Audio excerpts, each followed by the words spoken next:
Upsettingly enough, people who try and help you are often actually causing you more harm than they might realize or you might realize. More and more lately, I'm seeing so many people talking about the law of attraction, manifestation, the secret, all these things that are basically designed to help you achieve the things in your life that you want to achieve, get the things you want, the things you deserve, live the life that you see others living, and learn how to live it yourself. I'm really, really skeptical of this, and I actually think that it's quite harmful and toxic. The reason why I'm thinking about this is because this morning my friend Jordan made some tweets. She basically was saying, does anybody else find the law of attraction really difficult because you're an insanely negative person, or is it just me? And then she says that her cycle of manifestation is trying to manifest something for ages and ages, nothing happens, hate self, and it doesn't work because I don't believe it anymore. And I think what she said really boiled it down to a T of why I find it so upsetting and so insidious. That's like my hot word of this channel, insidious. But first of all, what is it? Apparently, the law of attraction is the belief that positive or negative thoughts bring positive or negative experiences into a person's life. It's the ability to attract into our lives whatever we are focusing on. It is believed that regardless of age, nationality, or religious belief, we are all susceptible to the laws which govern the universe, including the law of attraction. What about manifestation? Manifestation is putting something into your physical reality through thought, feelings, and beliefs.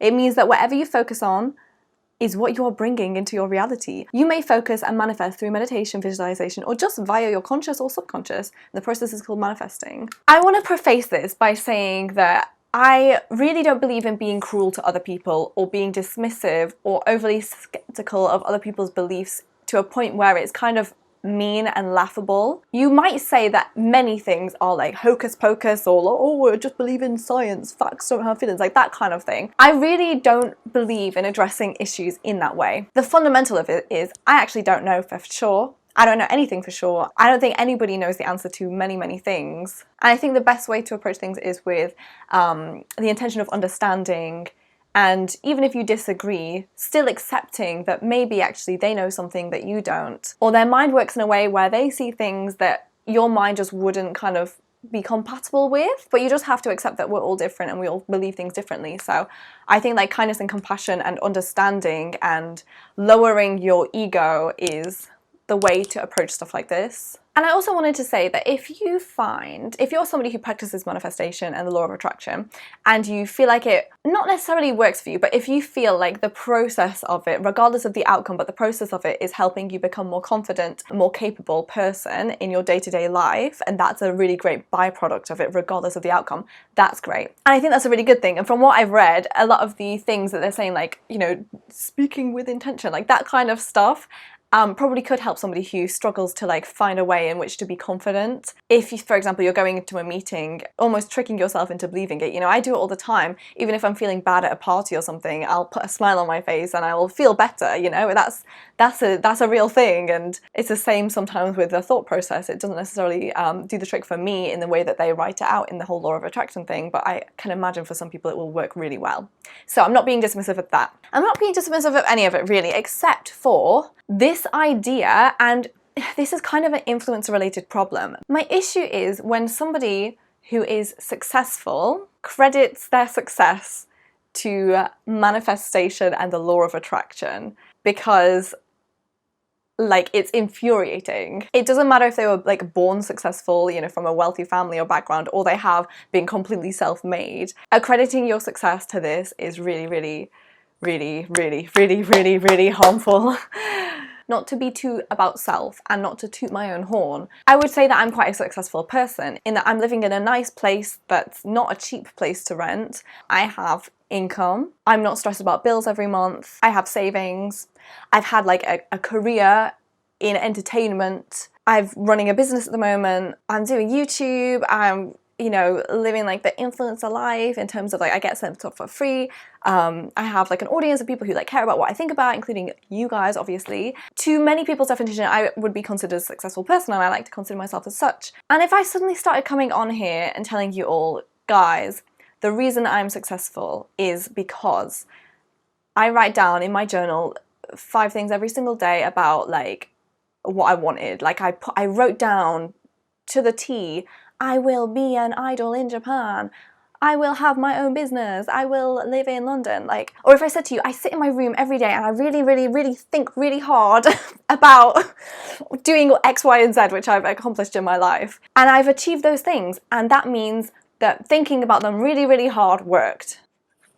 Like, because there are some people sitting there who are saying that that is it. They're saying that I sat in my room and I thought about it really hard, like I focused on it and I like did things with intention and X, Y, and Z, and now I am where I am now and I'm living on a yacht, or I have a yacht, or I don't know where I live, in the top of a penthouse. I'm rich, I'm living the luxury life, I've achieved everything that I want to live, and it's because I was like doing the law of attraction. And when you see people living a successful life, you kind of do want to understand, like, oh, what led you to the path that you're on now? Like, what do you credit your success to? And they will say that. And so many people who are maybe feeling a bit dissatisfied with their own life, or, you know, have things that they want to achieve in their life, will actually say, you know what, if it works for them, it'll work for me. And they'll start doing the same things that they did. They'll be doing the little writing down in your book like 5 times each day, X, Y, and Z. They'll be sitting there focusing on it really hard. I don't actually know how to manifest things. Like, I've read something about like you have to like focus on things, or like, you know, tell yourself on your mind over and over again, like, I'm gonna have this and this and this and this and this. Like, and like you have to do other stuff as well. Like, oh, I'm gonna be very kind to everyone, which is a good thing. You should do that anyway. Or like, I'm going to be like, what is it? Unrequited love? Unconditionally loving everything. I've read that that's something. There's all these different like hoops you have to jump through in order to be like law of attractioning properly. But when you see successful people accrediting their success to the law of attraction and doing all these like hoop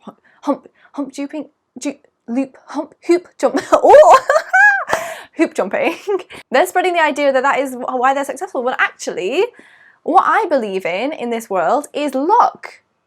I've been really lucky in my life. Really lucky.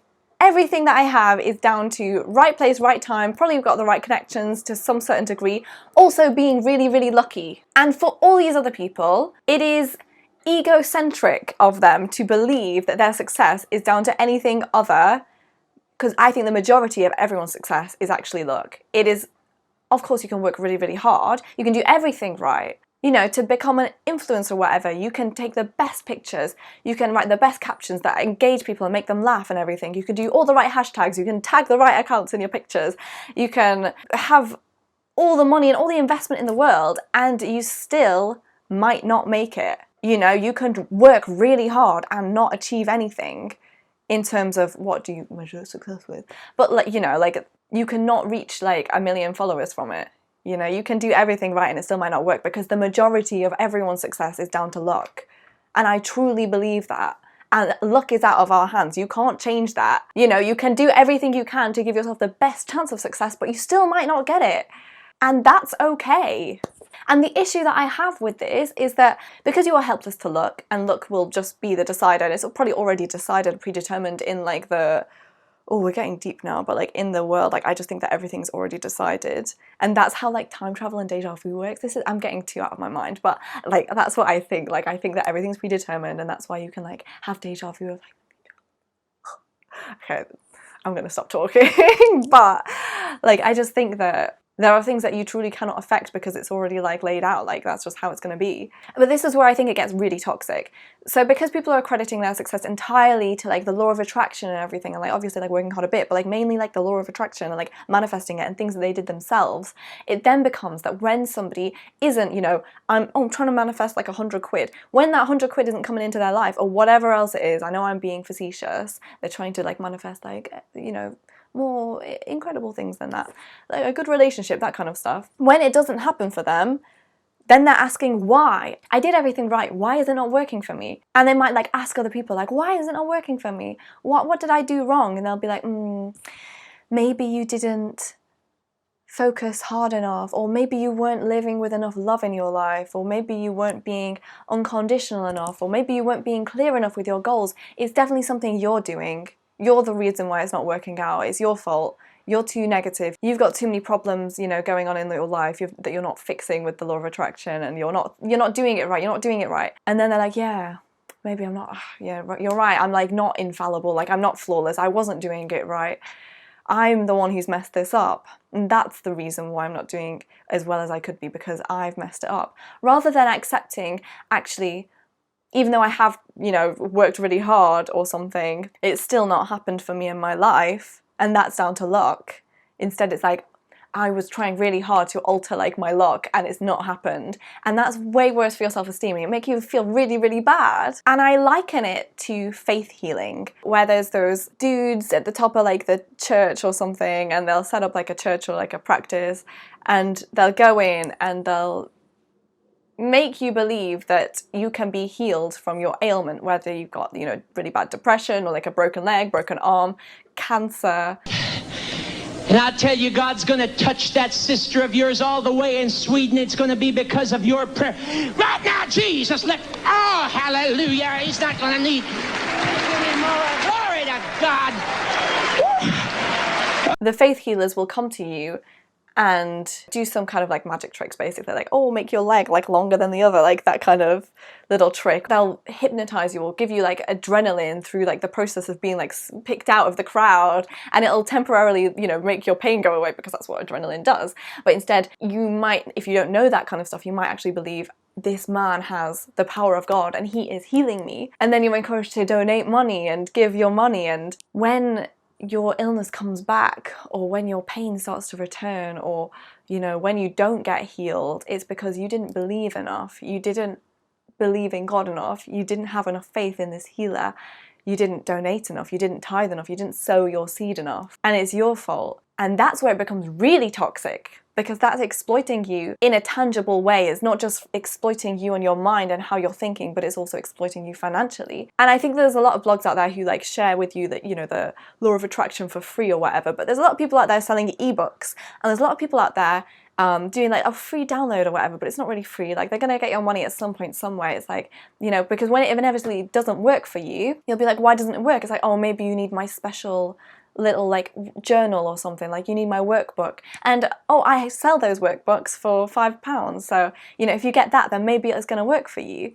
There's always a catch, and you really have to think about the intentions behind these people who are accrediting their success to the law of attraction and manifestation. There's always a catch. They either want to just seem like they have a strong enough willpower and ego, and they want to impress you by saying, look, I take credit for all of their success. Be like, I did this all for myself, and it's through this technique. Or they have something to gain from it financially. They can sell you an ebook, they can sell you a workbook, they can sell you X, Y, and Z, a little crystal or something, like to, you know, make the manifestation channel through it. I don't know. When I was a kid, I watched the film Matilda, and she could move things with her mind. And more than anything, when I was a kid, I sat for hours on the windowsill with my mum's she had like one of those little crystals on like a golden like stand. It was like, I think it was proper like, you know, old school like 2000s, 90s thing, like as the decor of the house was like, you have a little crystal on a golden pedestal. And I was there. I was trying so hard to make that crystal move with my mind like Matilda could. And surprise, surprise, I thought a few times it wiggled, but that was, I think I was hallucinating by that point because I was trying so hard. It didn't happen. Couldn't manifest that into my life. And I was using all my brain power that I had then. I think the world would be a much better place for your mind if we could credit our successes, yes, to hard work, but also to most of it to luck and circumstance and privilege. Because that's pretty much what it is. And you can't let yourself be the reason why you're failing. If you're already in a bad situation, it's even worse to be in a bad situation and then thinking it's all your fault. Yes, take credit for your mistakes, but don't let, oh, you weren't manifesting it properly, be a reason why you're upset. In some ways, it's similar to the girls who already have really long hair promoting Sugar Bear hair gummies, you know? Or it's similar to really skinny girls holding up a packet of the skinny tea. They're already skinny, they already have long hair, but what, like, did they, like, it's not real. None of it's real. I'm really curious to know your thoughts on this. It's been on my mind, like, I've been thinking about this for a really long time, for ages and ages and ages, and I've had a few conversations with my friends about it before, and like, we can't sometimes seem to agree because some of them really believe in it and some of them don't, and obviously, as I said before, I don't want to come at this in like a, whoa, it's so funny, like, I can't believe you believe this, like, hocus pocus. I don't think that. I think that there are, you know, maybe there's something to it some way, but I really, really disagree with the culture that it creates in which it allows you to feel like you are are to blame because you weren't doing it properly and that's why you're unsuccessful, rather than is actually a lot of it is out of your hands. I hope that that kind of mindset can actually take some pressure off yourself. If you're feeling like there's a lot of pressure on you, it can help remove some, and it's like, actually a lot of it is out of my hands. Still try, obviously, but if it doesn't work out for you, you know, I'm quite a successful person. Loads of stuff has not worked out for me. I've had a lot of ambitions of mine just not work, like not happen, you know? And it's not because I wasn't manifesting them hard enough, because I kind of was. Like, I've never tried manifestation, I'll preface that. But like, there was a lot of stuff that I really, really, really wanted to happen, and I really, really, really, really tried really hard to get to happen for me. And it never did, and it hasn't, and it still continues to not. And it may never. But that's it. I'm not lucky in that situation. I'm lucky in a lot of others, but I'm not lucky in that one. And that's life. That's it. Let me know what you think down below. I'm really curious. I really want to address this in a kind way, and a constructive way, and a compassionate way. And yeah, I look forward to seeing you next time. Don't forget to subscribe, turn on the bell, sign up for my newsletter down below, and leave a comment, of course, and do let me know what you think. And I look forward to seeing you next time on Ginger. Bye for now.